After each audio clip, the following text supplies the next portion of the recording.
Well, hello there, and welcome to video 31. Now, video 31 is just about something that a viewer mentioned to me, and I thought it should be included. It's something that I missed, and actually something I didn't realize you could do. So I'm going to show you that, and then I'm going to give you a couple of thoughts on that item. So let's insert part of an object that we made in video 30, and that's going to be the square for the ventilator for that building. So let's go up here. And we're going to insert that square. And as you can see, it's already set to 0.27 inches square.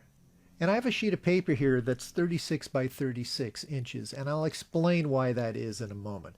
But let's put in that little tiny square. So let's go add a rectangle, and we'll pop that puppy in right there. Now, let's zoom in on that. And you'll see all those big control circles out there. And that's one of the things I complained about. Let's put that in the middle. And I mentioned it makes it hard to grab that square because all you do is you end up grabbing one of these control points here. So Peter mentioned to me that you can come up here to settings and you can go to control point and you can change that value in control point. So if we come up here and we say 0.15, oh look, now we have little tiny control points. And I can actually come in and grab the square just like that. So you can change these control points. But we went over that setting in another video a long time ago. And I used that control point setting to change the control point for track. And let me show you what I'm talking about here. Now, when we're looking at this little square, at 5:1 zoom, it looks really good. But if we zoom out, all you see now is the little square, and there's little tiny dots there. It may not even show up in the video after it goes through all the compression cycles to get it onto YouTube. So let me drag in a piece of track. And there are our endpoints. And you can see up there what the size of the endpoint is set to. And remember, there are control points here, so you can grab that track and move it around like that. Well, this setting here for control point that we set for this little square down here also affects the track. So if you are working on designing an object and you change the control point setting, you have to remember that it's also going to change the track control points. Now, that's probably not a problem because you're probably not going to be designing your object on anything that has track. But it's something I wanted to point out. So in order to get these track control points back to where it was, I'd have to come up here and I'd have to put in 0.78. Now they look good on the track, but you can see the control points here have gone back to being gigantic. So now here's the solution that I would propose. Let me get rid of that piece of track. If you're going to be designing an object, I would set up a template like this. This template is 3 foot square.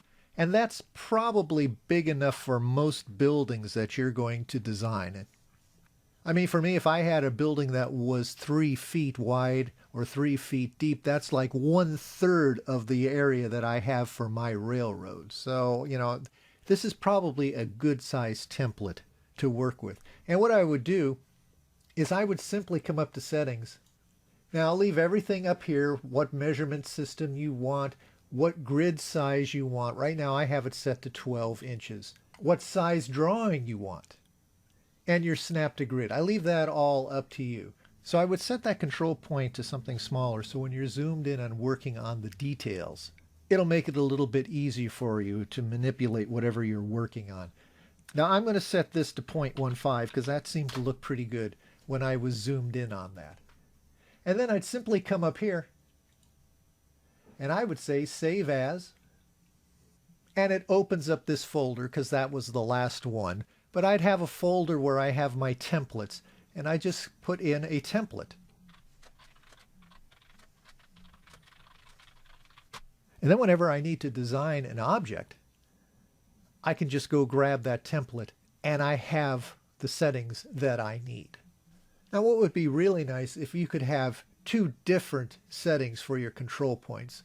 One for lines and rectangles and one for the track. But setting up a template to do your design for objects is not a bad workaround. So thanks to Peter for pointing that out to me, and we'll see you in the next video. Wait a second.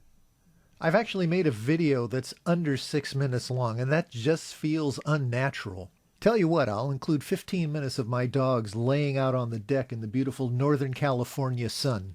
That should pad the video enough to make it one of my normally long-winded videos. So here they are. Then again, maybe that's not such a good idea. We'll see you in the next video.